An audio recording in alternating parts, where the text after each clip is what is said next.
India में शादी सिर्फ दो लोगों के बीच का डिसीजन नहीं होता, ये एक पूरा इकोनॉमिक इवेंट है जहाँ प्यार से पहले प्लस माइनस आ जाता है। दो फैमिलीज टेबल के अक्रॉस बैठी होती हैं, कोई पैसे की बात नहीं करता, बस भाई साहब समोसे खा लो, भाई साहब पेप्सी पी लो, हे भाई साहब, हा हा हा भाई साहब, बस यही चल रहा होता है। लड़के वालों के दिमाग में चल रहा होता है भाई साहब 4 पहिए की गाड़ी की बात कब करेंगे। लड़की वालों के दिमाग में चल रहा होता है लड़का दारू नहीं पीता होगा तो 20 लाख दे देंगे, पीता होगा तो 5 लाख कम दे देंगे। सबसे पहले क्लैरिटी, डाउरी और एलिमनी एक जैसे नहीं है। लोग इन्हें कंपेयर करते हैं क्योंकि दोनों में ही पैसा इन्वॉल्व है। लोग इन दोनों को कंपेयर करते हैं क्योंकि दोनों में ही पैसा इन्वॉल्व है, लेकिन पर्पस, टाइमिंग और लीगल लॉजिक दोनों का ही बिल्कुल अलग है। हिस्टोरिकली डाउरी का कॉन्सेप्ट ब्राइड की फाइनेंशियल सिक्योरिटी से लिंक था। आइडिया ये था कि लड़की अपने घर से कुछ गोल्ड, पैसे, एसेट कुछ लेके जाए ताकि उसके लिए इन फ्यूचर एक सेफ्टी कुशन हो। और ओवरऑल जब कोई कपल अपनी नई लाइफ स्टार्ट भी करता है तो ये सारी चीजें जरूरी भी है, लेकिन सिस्टम ने इसे डिस्टॉर्ट कर दिया। मिडिल क्लास फैमिली ने लोन्स लिए, इमोशनल ब्लैकमेल हुआ, अब्यूज हुआ, इसी वजह से डाउरी प्रोहिबिशन एक्ट बनाना पड़ा और डाउरी लेना इलीगल बन गया। एलिमनी या मेंटेनेंस का कॉन्सेप्ट पोस्ट मैरिज प्रोटेक्शन है। अगर किसी भी रीजन से शादी टूट जाती है तो फाइनेंशियली वीकर स्पाउस को अपना बेसिक लिविंग स्टैंडर्ड मेंटेन करने का राइट दिया जाता है। And let me be clear, इसका पर्पस किसी भी आदमी के लिए पनिशमेंट नहीं है, इसका पर्पस है इकोनॉमिक अबेंडनमेंट को रोकना। सिंपल डिफरेंस समझो, डाउरी प्री मैरिज ट्रांसफर है जो कि डिमांड के साथ इलीगल हो जाता है। एलिमनी पोस्ट मैरिज सपोर्ट है जो कि कोर्ट के डिसीजन से तय होता है। अभी मैंने सिर्फ तुम्हें बेसिक क्लैरिटी दी है कि डाउरी का पर्पस क्या था, टाइम के साथ ही कैसे चेंज हो गया, जिसकी वजह से एलिमनी का कॉन्सेप्ट कैसे उभर के आया।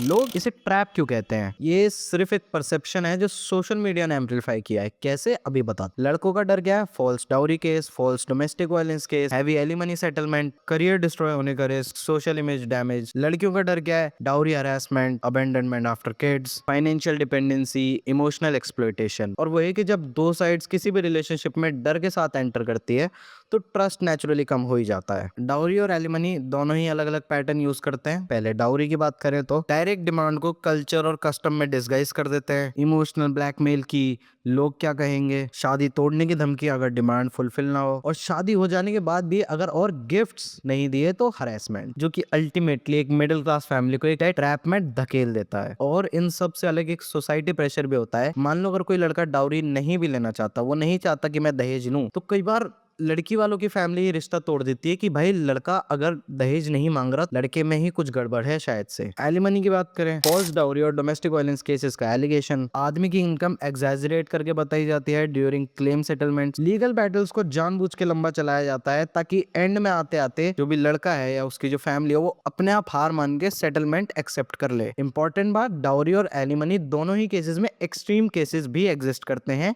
लेकिन किसी एक केस के चलते पूरे जेंडर को विलन डिक्लेयर नहीं करते, क्योंकि वो करना भी इमोशनल इमेच्योरिटी होगी और हम ये करने के लिए कोई अजीब बकरी नहीं है। अब कंपेयर करते हैं पुरानी शादी और मॉडर्न शादी को without romanticising anything, because obviously I don't know anything about romance. Old marriage structure में कुछ चीजें फिक्स्ड थी, जैसे कि survival based relationship, fixed gender roles, financial dependency normalised, divorce rare थे और सोशली अनएक्सेप्टेबल भी थे। ओल्ड मैरिजेस स्टेबल थी लेकिन इमोशनली परफेक्ट नहीं थी, और स्टेबिलिटी का मतलब हैप्पीनेस कतई नहीं होता, ये दोनों ही अलग चीजें हैं। मॉडर्न मैरिज स्ट्रक्चर इस प्रकार है कि इमोशनल कंपैटिबिलिटी एक्सपेक्टेड होती है, फाइनेंशियल इंडिपेंडेंस कॉमन है, इक्वालिटी डिमांडेड है, डाइवोर्सेस भी काफी बड़ी मात्रा में विजिबल हैं आज के टाइम में, और इसी के साथ साथ लीगल अवेयरनेस भी अब हाई है। मॉडर्न मैरिज फ्रीडम देता है लेकिन रिस्क विजिबिलिटी भी देता है। पहले लोग एडजस्ट करते थे क्योंकि ऑप्शन कम थे, अब लोग एग्जिट करते हैं क्योंकि ऑप्शन बहुत विजिबल है। मॉडर्न मैरिज का सबसे बड़ा इशू डाउरी या एलिमनी नहीं है, इशू है एक्सेसिव एक्सपेक्टेशन।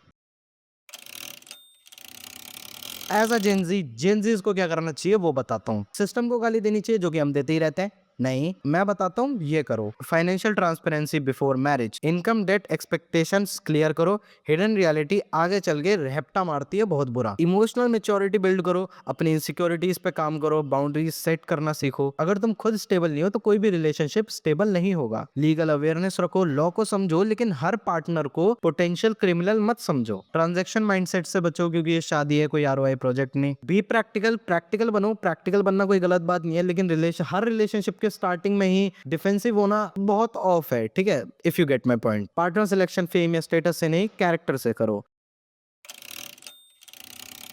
डाउरी एलिमनी दोनों का मिसयूज पॉसिबल है, इसलिए दोनों का डर भी कॉमन है। लेकिन हमें ये नहीं बोलना चाहिए इन दोनों ही चीजों से ऊपर हर रिलेशनशिप बिल्ड होता है ट्रस्ट पे, अंडरस्टैंडिंग पे और इमोशनल सपोर्ट पे। इन चीजों को ध्यान में रखते ही किसी रिलेशनशिप में एंटर करना।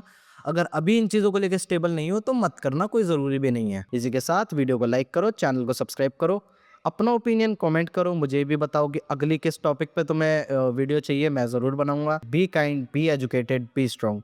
चेतन बघेल साइनिंग ऑफ।